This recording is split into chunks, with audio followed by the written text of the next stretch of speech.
I'm so excited for you to be here today to meet my incredible new friend, Mr. Prosh. Hey, Prosh, how are you doing? Hey, how you doing? Thank you for having me. I'm doing absolutely great, thank you. How about yourself? Oh, good. So Prosh is going to be one of our amazing speakers. He's actually our very first full speaker for the Public Speakers Conference in London, England. Yay! Dun, dun, dun. And we were talking, Prash, about because you really focus on helping single people get, how do they talk to people and converse? And I was like, well, that's really an issue that everyone has, even in business, is how do you just start conversations, right? Of course, absolutely, especially when people are constantly on their phones and just, flooded in with this digital world of Instagram, Facebook, Snapchat, Instagram. It's just creating that disconnect, isn't it?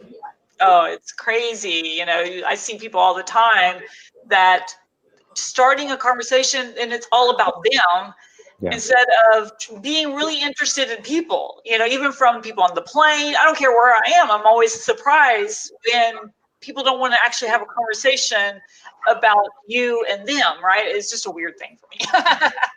Well, I think what it is that you have to have a genuine interest in the actual person itself. So come from a giving place rather than coming from a place that you want to get something from someone. That actually gets you further.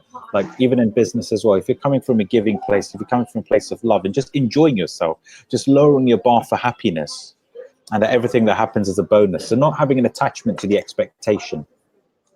Yeah, and I see that a lot in business. And I'm sure dating and everything has the same thing is, people are so focused on themselves and people don't want to be around people that are only focused on themselves. Exactly. It's not so much about you. It's about, and this is the thing, if you make conversation about them and actually place the spotlight on them. So imagine if you go and approach a woman and you want to carry on that conversation, you have to place the spotlight on them, find out more about them. And when they open up, because people like talking about themselves, don't they? You know, taking that genuine interest in. And when you try and be interesting rather than, try to be interested rather than trying to be interesting, you're essentially flipping the script, and then they're going to ask you stuff about you. So can you see how that two-way thing just molds together so beautifully? Yeah, I remember the moment that I'm like, oh my gosh, this person really doesn't get it. I went to a one-on-one coffee date, right, with a guy, and we're talking about business. Well, we sit down, and usually it's like 30 minutes him, 30 minutes me. Then we have a wrap up of, what do we want to do together, that kind of thing. Well, he starts off, he does not stop. I didn't say one word except for hi there. And then at the end, he's like, okay, well, I'll see you later. And he picks up his stuff and leaves. I'm like, Yeah. I didn't say anything. But the next day we were at a networking event and the guy shows up and I'm like, hey, how are you doing? He goes, good. They had tell us, if y'all had any, meetings or whatever. He stood up. He goes, oh my gosh, I had the best meeting with Tonya ever. It was the best conversation I've ever had. I was like, well, there you go. There's the saying that a king never rushes. It's about just sitting. I love it. So what kind of great information, because you're going to be really covering this in depth at our conference next week. I can't believe it. So it starts Thursday. You'll be speaking on Thursday morning. Tell us a little bit of insight, and maybe some tips before they even get there. Well, I have 5 pillars that I focus on when it comes to being successful with dating or just even any interaction in general. There's 5 pillars. So first of all, it starts with yourself. First of all, having that self-belief within yourself. You have to start by believing in yourself first. Any action or anything that you do, it's all down to what beliefs you have when you're doing that, how you show up mentally. So you have to come from a place that you're positive.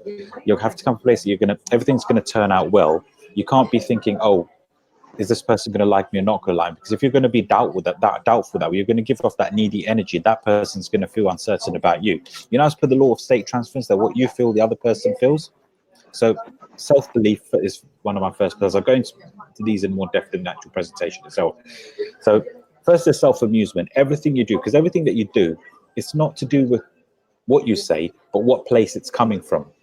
If it's coming from a place of just self-amusement, that you're enjoying yourself, then you're going to be a lot more relaxed. The other person's going to be a lot more relaxed. You're not going to give off that needy energy that you want something from that person.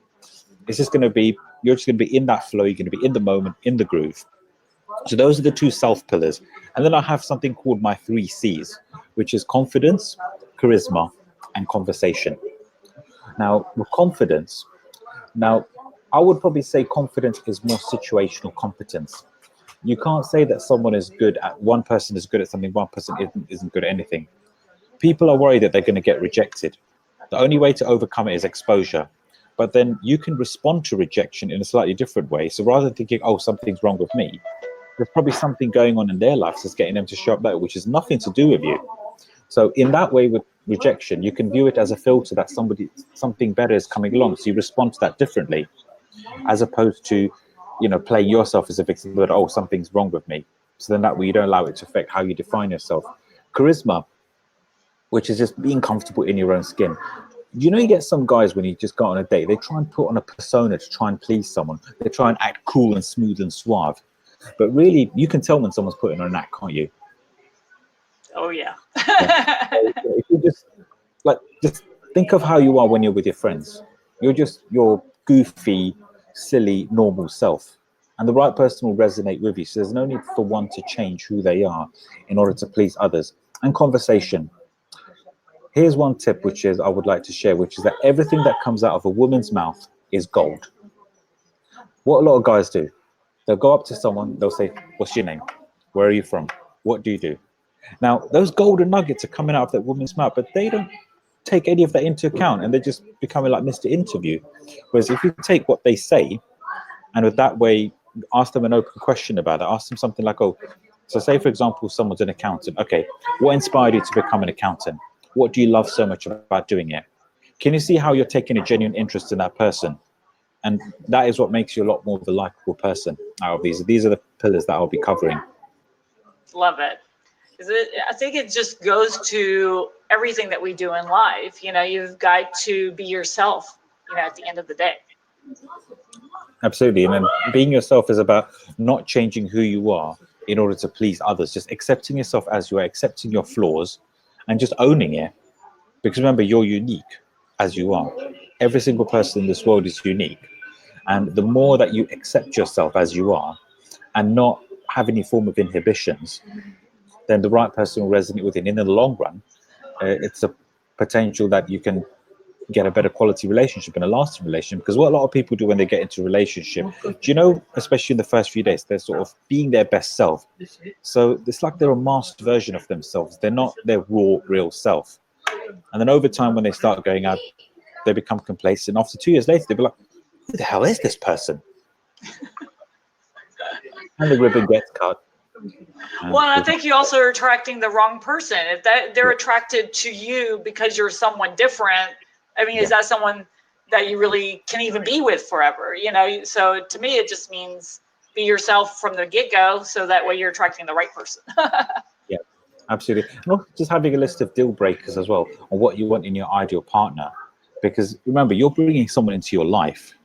I think a lot of people just do it for the purpose of filling a hole in because they feel that they've got something missing. But then as time passes and when they become a bit more complacent, that's where the real problems start, because they didn't do that inner work and don't have that mental clarity of what it is that they want in their ideal life partner. Wow, that's awesome. So I'm really excited about you speaking at the conference. We just got connected just the other day from Kelly Tyler. She was one who connected us, which I love. One of the things that I always look at when connecting and building relationships with people is kind of to be of service and figure out how else can we play together, long term. And I think that a lot of times people are only looking at the moment instead of looking at the relationship time frame. Yeah, you have to sort of think sort of long term in that way. So I think you just have to go with not having expectations, because the more you have expectations, when things don't work out, you're going to be frustrated. You're going to show up with that. Again, it all goes down to your beliefs. That if you're going with too much expectations, if you're attached to that, when things don't work out, you're going to sort of start getting frustrated. And that's going to show up, and that's what's going to give off that energy, as opposed to just taking a step back, taking things step by step, and just enjoying the process. Everything you do, you have to enjoy. It's a moment of your life. You're not getting it back, are you? Right. Sometimes you're like, I really wish I had. Yeah. And do you want to be that person that you're the person that they think that about you, right? No. Even for speakers on stage, there's some people that I'm like, okay, yeah, that was not worth even listening to. It's like, how do you engage in even your audience? If your intent is it's all about you, people will feel it. I can Yeah. always feel when someone just is looking for the standing ovation, and I'm like, ugh. Instead of there for the audience to give real value and connect with the audience. Yeah, and just thinking just from the perspective of what can I do for them, not putting the spotlight on yourself, not thinking, oh, look at me, look how cool I am. Because again, it's just going to give off the wrong vibes. It's all about, I'm here to serve you. Again, what place it's coming from. So when you have your mindset sorted out with that way, through your body language and through your tonality, because only about 20% of what you say comes out from your mouth. The rest is from your body language and your tonality. And if you go with the right mindset, the energy and the vibes that you would give off, it will show up from there. Love it. So I want people to get connected to you. So I know we've got your website here. I'm going to show it. So tell them how they can connect to you and check them out on the website. So they can go onto the website and they can book a free consultation with me. There's something else which I'm doing as well. So if people go to my YouTube channel, which is Single to Taken TV, so Single to Taken TV, if any men have any dating challenges that they have, this is a free gift to them. I will do a video of them answer, and I will go interview the ladies on the streets. When some people, journalists go journalist style, like Vox Pop style interviews. So I actually do that weekly. So if any guys have any dating challenges that they have, they can go to my website. They can drop me an email with any of the dating challenges that they have, and I will create a video on my channel, and I will interview the ladies to get their perspective. Wow, that's amazing. All right, everyone. So go to Single to Taken, and then you could also go to his YouTube channel, which is Single to Taken TV, and just look him up because everyone needs to be connected to Prash, right? Great. So get connected to him, and then obviously we want you to come to the Public Speakers Conference. Literally, it starts next Thursday. So not tomorrow, but next Thursday. Come to London, England. Go to the website. It'll give you all the details. It's only £99 to come for a 3-day event. So why wouldn't you want to jump on that? So get connected. We all have so much fun. We learn about real content at the conference. And then not only do we have a blast, but we also walk out with speaking opportunities. So you definitely want to be involved. So there you go. Great. Well, I'm really looking forward to adding value to your event. Thank you so much once again for having me. Absolutely. Can't wait to meet you in person. Yep, that's it. We're online. We're just that short distance away from connecting offline, should we say. Exactly. All righty, everyone. Get connected to Prash and then come to the Public Speakers Conference so you can meet both of us in person. We really, I just can't wait. So thanks, Prash. Thanks, everybody. Thank you. Take care. Love you all.